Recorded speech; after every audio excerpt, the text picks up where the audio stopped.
Бүкіл әлемде өмір сүруге ең қолайлы ел бар екенін білесіз бе? Мұнда адамдардың орташа өмір сүру ұзақтығы 84 жыл. Кедейлік сирек кездесетін құбылыс. Ал халықтың денсаулығы мен білімі әлем бойынша үздіктер қатарында. Бұл елде қылмыс жасау таң қаларлық жағдай. Ал көшелерінде тыныштық пен тәртіп орнаған. Ең қызығы, бұл елде 4 ресми тіл бар. Бірақ адамдар бір-бірін өте жақсы түсінеді. Балалар мектептен бастап болашақ мамандығына дайындалады. Ал дәрігерге кезекке тұру қиын шаруа емес. Себебі бәрі жолға қойылған. Бұл елдің экономикасы тұрақтылықтың символы. Олар мұнай сатпайды, алтын қазбайды. Бірақ халықтың табысы әлем бойынша ең жоғарғы деңгейде. Жерінің 70%-ын таулар алып жатса да, инфрақұрылымы мінсіз. Қоғамдық көлігі дәлдікпен жұмыс істейді. Ал бұл елдің атауы сапа мен сенімділіктің синониміне айналған. Бұл елде соңғы 200 жылдан бері соғыс болмаған. Халық бір-біріне сенеді. Жүйе адам үшін жасалған. Ал мемлекет сенім мен тәртіпке негізделген. Бұл Швейцария мемлекеті. Бүгінде әлемдегі ең дамыған елдердің бірі. Бұл ел Еуропаның дәл жүрегінде орналасқан. Жер көлемі шағын болғанымен, әрбір шаршы шақырымында тәртіп пен үйлесім бар. Мұнда биік таулар, мөлдір өзендер, көгілдір көлдер мен шексіз жасыл алқаптар қатар өмір сүреді. Альпі таулары елдің басым бөлігін алып жатыр. Және бұл табиғи рельеф туристер үшін де, тұрғындар үшін де үлкен байлық болып саналады. Швейцарияда 1500-ден астам көл бар. Және олардың әр қайсысы тазалық пен тәртіптің үлгісі. Жазда жасыл төбелер мен салқын өзендер, қыста қармен көмкерілген таулы ауылдар ертегі әлеміндей әсер қалдырады. Табиғатпен үйлесімді өмір сүру бұл халықтың басты құндылығы. Швейцария табиғи сұлулығын сақтап қалу үшін қатаң экологиялық заңдар мен тәртіп орнатқан. Ормандарды кесу қатаң бақыланады. Ал қалдықтарды сұрыптау күнделікті өмірдің ажырамас бөлігі. Әр тұрғыны экологиялық жауапкершілікті сезінеді. Суды үнемдеу, қайта өңдеу, қалдықсыз өмір салты барлығы қалыпты жағдай. Қала мен ауылдың айырмашылығы шамалы. Екеуінде де тазалық, тыныштық пен жоғары өмір сапасы бар. Ауылдық аймақтардың өзінде заманауи инфрақұрылым мен қолжетімді қызметтер қамтамасыз етілген. Саябақтарда, ормандарда, тіпті көл жағасында қоқыс табу өте сирек кездеседі. Көлік жүйесі де экологияға бағытталған. Темір жол, электр пойыздары мен қоғамдық көліктер барлық өңірді қамтиды. Табиғатты аялау бұл тек мемлекеттік саясат емес, әр адамның жеке ұстанымы. Бұл ел табиғат пен тәртіптің үйлесімін шебер үйлестіре білген ерекше мекен.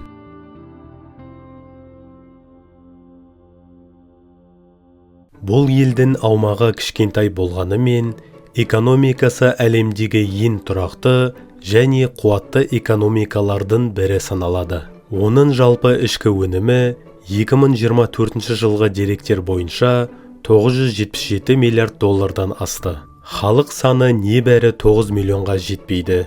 Бірақ адам басына шаққандағы табыс шамамен 87 мың доллар.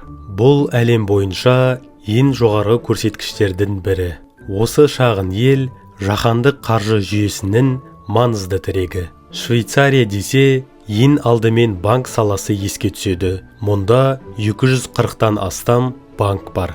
Олардың арасында әлемдік ауқымдағы UBS және Credit Suisse сияқты қаржы алпауыттары бар. Банк құпиялығы мен қаржылық сенімділік бұл елдің халықаралық беделінің негізі. Швейцария банктеріне бүкіл әлемнің байлары, саясаткерлері, тіпті үкіметтері сенім артады. Мұнда швейцариялық франк қолданылады.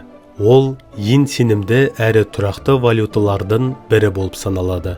Франктың инфляция деңгейі өте төмен, ал айырбас бағамы жылдар бойы тұрақты. Швейцария фармацевтика, жоғары технология және дәлдік техника саласында да көш бастап тұр. Novartis, Roche секілді алпауыт фармацевтикалық компаниялар әлем нарығында үлкен орын алады. Сондай-ақ елдегі ғылыми зерттеу институттары мен университеттері инновациялық стартаптар үшін қолайлы орта қалыптастырған. Мұнда робототехника, биотехнология, жасанды интеллект, медициналық технологиялар саласында ауқымды жобалар жасалынып жатыр. Швейцария 2023 және 2024 жылдарда да әлемдегі ең инновациялық елдердің қатарында болды. Global Innovation Index бойынша бұл ел бірінші орында тұр.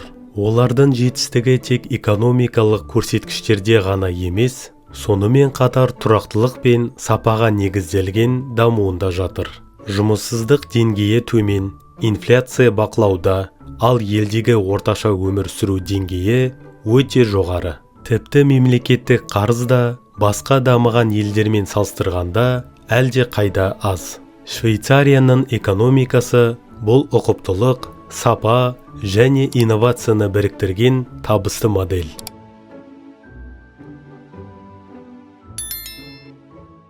Бұл елде өмір сүру деңгейі әлемдегі ең жоғары көрсеткіштердің бірі. Швейцариялықтардың өмірі жайлылық пен қауіпсіздіктің үлгісі. 2024 жылғы деректер бойынша ел халқының орташа өмір сүру ұзақтығы 84 жасқа жуық болды. Бұл көрсеткіш бойынша Швейцария әлемнің үздік үштігіне кіреді.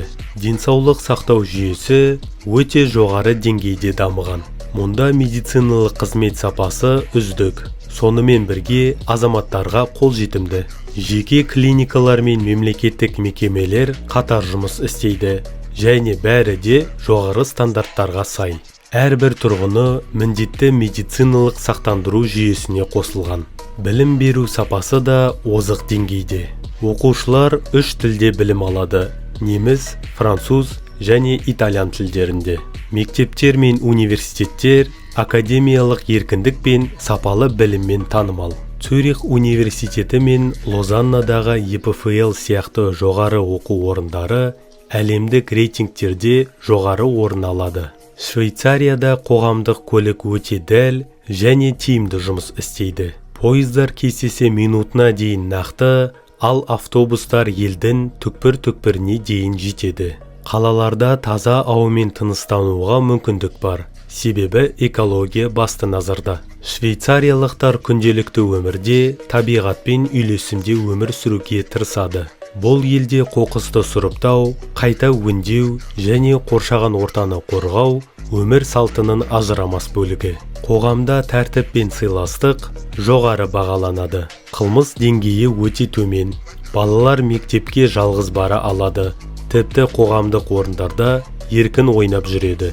Швейцариядағы әлеуметтік саясат азаматтың қадірін арттыратын жүйе. Мұнда ешкім өзін мемлекетке керексіз сезінбейді. Зейнетақы жүйесі тұрақты, ал жұмыссыз қалғандар үшін жан-жақты көмек қарастырылған.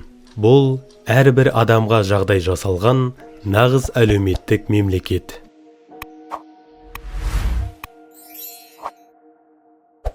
Швейцарияның саяси жүйесі әлемдегі ең тұрақты әрі демократиялық модельдердің бірі. Бұл елде халықтың еркі басты күш.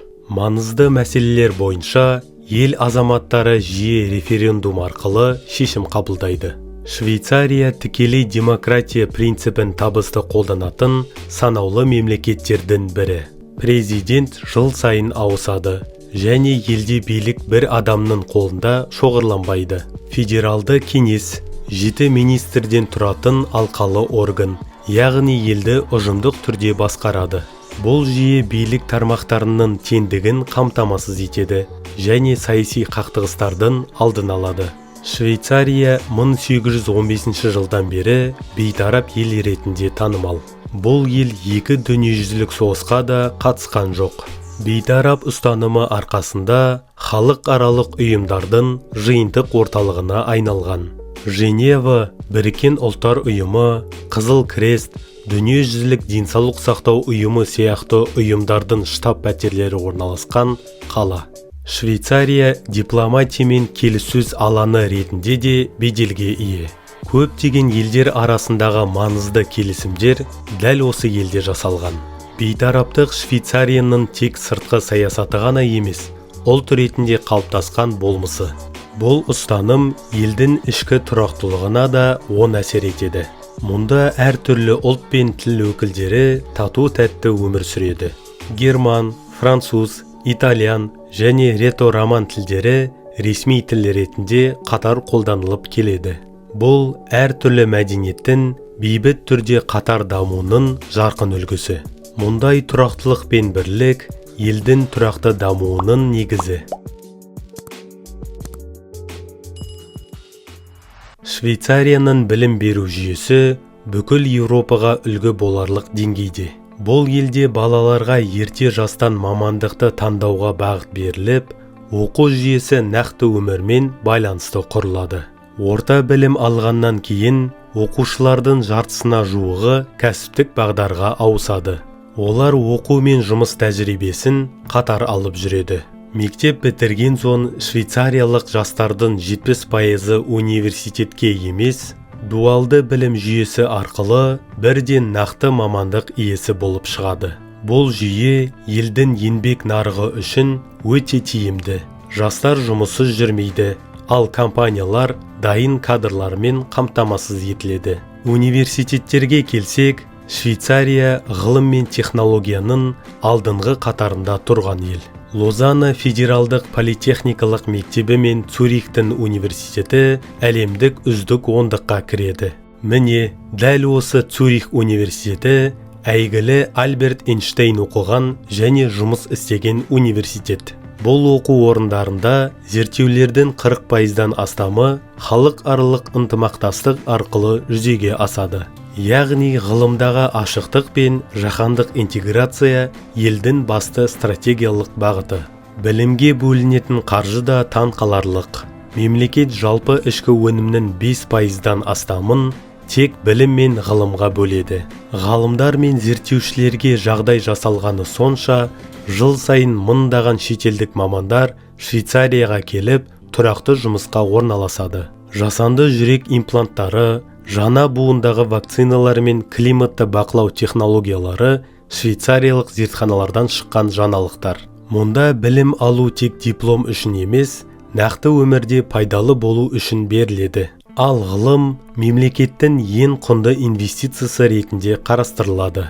Сондықтан да бұл елден әлемге әсер ететін идеялар, технологиялар мен жаңалықтар үздіксіз шығып отырады.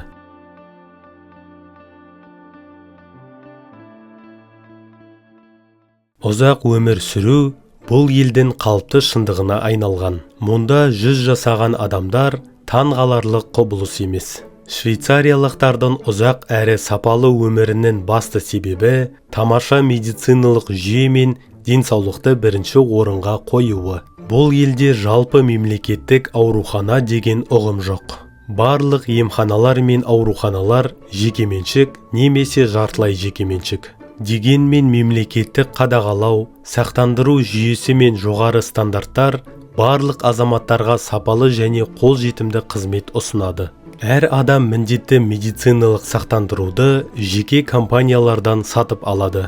Бірақ бұл компаниялар бағаны шектен тыс көтере алмайды. Бәрі заңмен қатаң реттелген. Жедел жәрдемнен бастап күрделі операцияларға дейінгі барлық медициналық қызмет жоғары технологиямен, автоматтандырылған жүйемен жұмыс істейді.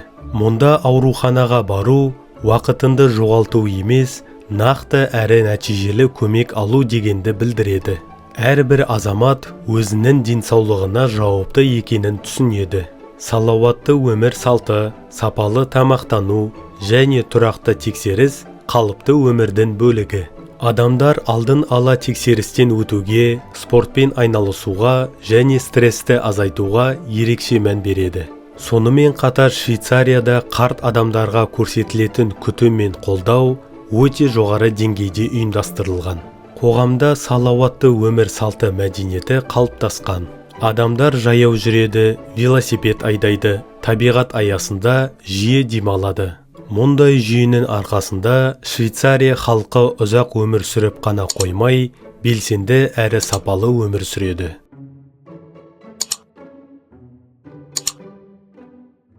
Швейцария жер бетіндегі ең әдемі елдердің бірі ретінде танылған. Бұл ел табиғат пен адам қолымен жасалған үйлесімнің жарқын үлгісі.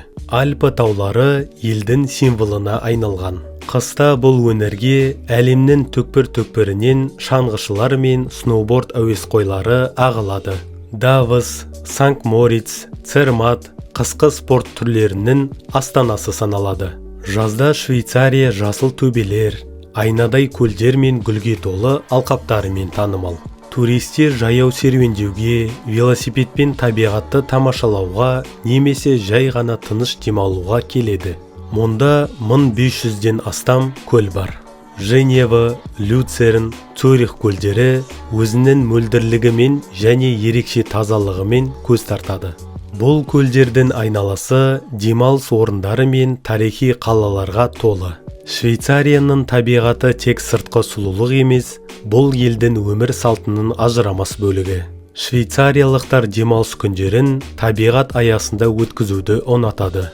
Таңертеңгі жүгіріс, тауда серуендеу немесе көл жағасында отбасылық пикник қалыпты күн тәртібі. Туризм саласы ел экономикасының маңызды бөлігі. Жыл сайын 10 миллионнан астам шетелдік турист келеді. Оларды тек табиғат емес, тарихи қалалар, сарайлар, мұражайлар мен мәдени фестивальдер де қызықтырады. Швейцарияда кез келген маусымда саяхаттауға болады. Ең таңқаларлығы, мұндай туристік ағымға қарамастан тазалық пен тәртіп бұзылмайды. Туристер де бұл мәдениетке бейімделеді. Қоқыс тастамау, табиғатты құрметтеу бұл қалыпты талап. Швейцария бұл табиғатпен тыныстау, ішкі тыныштықты сезіну, шынайы сұлулықпен кездесудің мекені.